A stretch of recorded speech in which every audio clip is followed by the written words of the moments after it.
Hi, this is Mr. Humbert. I teach CTE over at the high school. I'm going to try to, as quickly as possible, explain this photography project to you. I think the best camera to use is the one in your laptop, which is way up here where my mouse is, just above the cursor. You can see the camera. Okay, in order to use that camera, you need to go down to the Finder. Let's open up the Finder. Then you need to go to Applications, and then you want to find Photo Booth. Okay, I'm going to double click that. And now I can see that my camera up here, the little green light turned on, which means it's going. I know it's going because it's recording me. You can see what I look like. And this camera is ready to take a picture. Okay, if I wanted to take a picture, I would snap this button. Okay, and there's my picture. To save it, I like saving to my desktop. Super easy, you just drag it to the desktop. Okay, and there it is. I am going to, there, my camera's on again. For this project, you want to find objects around your classroom, or depending on where you're doing your activity today, around the school. And then take your laptop and move it and find something that would represent the letter you want. So maybe that light over there, I'm going to set it up like that, and I'm going to use that for a letter. You might even guess what letter that could be.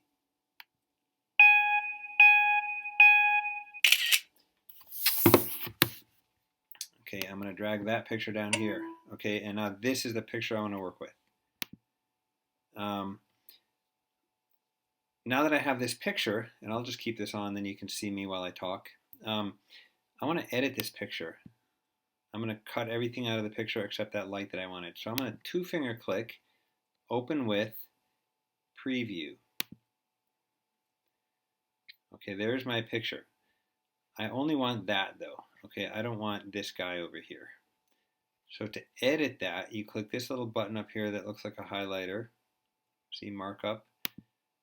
You get a new toolbar. And then with this cursor, I can just draw a box around the part I want. And I'm going to do what's called cropping it. You may know this from Instagram or other programs you might use. So I'm going to take this picture here and I'm going to crop it. And this little icon right here, if I hover on it, it says crop to selection. So it's going to cut everything away except what I picked. There. This is now the picture I want to put in my Google Doc. Okay, so I'm going to go File, Save. And I think it probably saved. There it is. See, it's on my desktop. It just changed the name of it from what it was to what it is. And I'm going to rename that and call it letter. Anybody have a guess what letter that could be? Letter O. Okay, so if I'm writing out the word, let's say word, I need a letter O. Then what you need to do next is open a Google Doc. And so I'm going to minimize as much of this as I can. I'm going to go down and find a browser. And I'm going to go to Google. And I'm going to open a new Google Doc. You guys might be using Google Doc in your other classes. Okay, so I have a Google Doc here. I don't know if I can just drag it in. It looks like I can. The little green plus sign tells me it's ready to go. Okay, so I already have a letter O. If I go to 100% fit, I can see my whole, oh, that's the page. That's bigger than I want. Maybe go 50%. Now I can see my page. I think it would work better if I went sideways because then I can write the word out and there'll be more room on the page. So if I go to File, I can change the page setup. And I'm going to make it landscape, which just means side to side. Okay, so now you can see I have the start of a letter, or start of a word, right?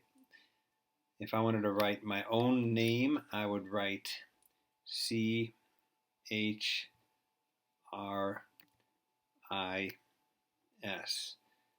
which means I have to go find pictures around my classroom of objects that would look like a letter C and an H, and an RIS. Okay, that's the project.